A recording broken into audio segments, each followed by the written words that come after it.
yourself. You can go ahead. Okay. Dandelion by Don Freeman.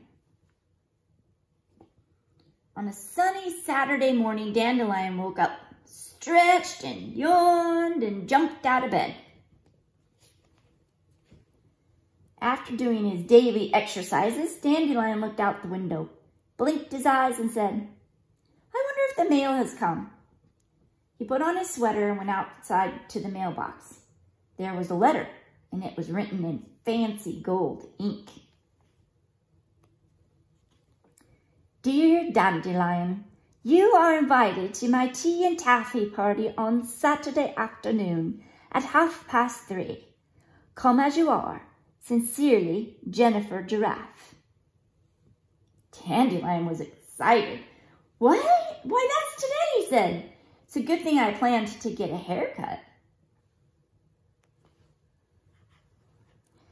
As soon as he had washed and dried the breakfast dishes and made his bed nice and neat, he ran down the street to the barber shop. Lou Kangaroo had a chair waiting for him. First, he trimmed Dandelion's hair and then gave him a shampoo. Dandelion thought he should have a manicure too.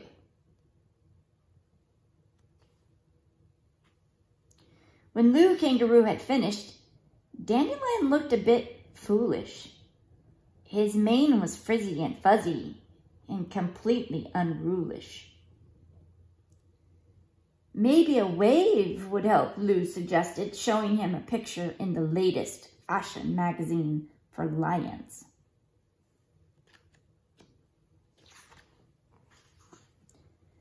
Dandelion agreed. This was exactly what he needed. So Lou went about curling his mane.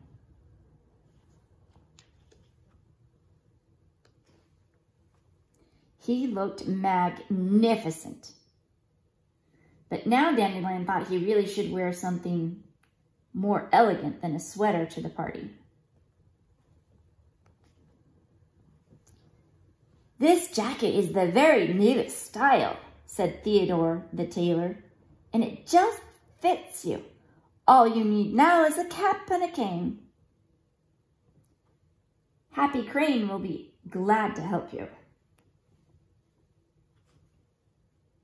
What a dapper dandy he had suddenly become. "It's nearly 3:30, said Dandelion. "I've just time to get something for my hostess." A bouquet of dandelions would be perfect. He knew this tall door very well, having been there many times before. He rang the bell. When Jennifer Giraffe opened the door, she looked very surprised. "Yes," she said. "What can I do for you?" "Why, I've come to your party," he answered. "Oh, I'm sorry, sir, but you're not anyone I know," said Miss Giraffe. "You must have come to the wrong address." And with this, she closed the door right in poor Dandelion's face. "I'm Dandelion," he roared. "You've made a mighty mistake." But there was no use knocking. The door stayed tight shut. Dandelion began walking back and forth, up and down the long block he paced. And as he paced, the sky grew dark. And then a sudden gust of wind sprang up and blew away his beautiful bouquet. And his snappy cap flew off. To make matters worse, it began to rain in torrents. Dandelion dropped his cane and stood under the weeping willow tree.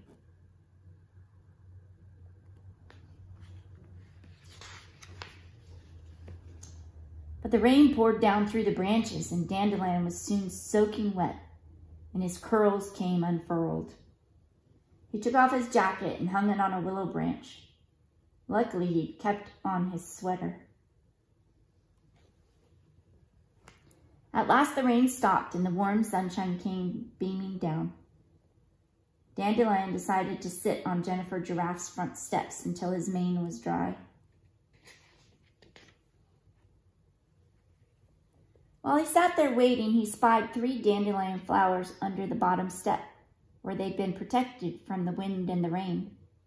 He picked the dandelions and said, "I think I will try again."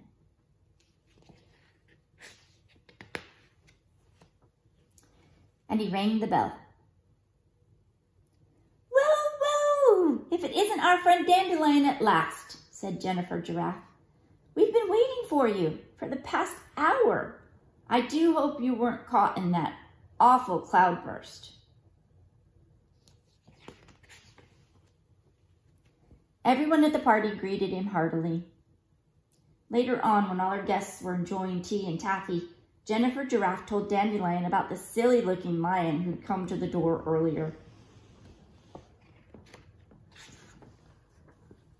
Dandelion almost spilled his cup of tea as he reared back and laughed uproariously. "Oh, that was me! I was that silly-looking lion." Miss Giraffe was so flustered she got herself all tangled up in her long pearl necklace. "I do apologize for having closed the door on you," she blushed. I promise never to do such a thing again. "And I promise I will never again try to turn myself into a stylish dandy," said Dandelion, as he sipped his tea.